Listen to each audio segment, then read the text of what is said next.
In 2019, anyone over the age of 21 can legally buy cannabis in Denver, Colorado, hotbox it across state lines, and be prosecuted for blazing up in Nebraska. So why is there one law for one state and another law for the next? Isn't the United States supposed to be, united?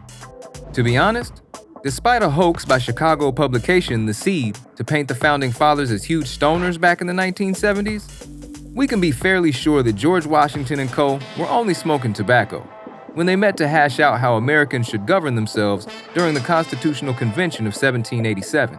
4 years earlier, the 13 colonies had won independence from Great Britain and King George III during the American Revolution. No one was sold on the idea of an American monarch. John Adams and the Federalists believed that a strong national government was the way to go. Patrick Henry's anti-federalists wanted to give more power to the people.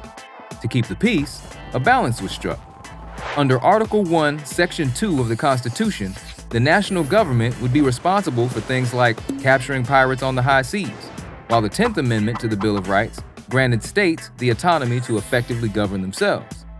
So Virginians could set their own taxes, Georgians pass their own laws, and those in the Carolinas decide their own public holidays, while remaining American citizens loyal to the flag.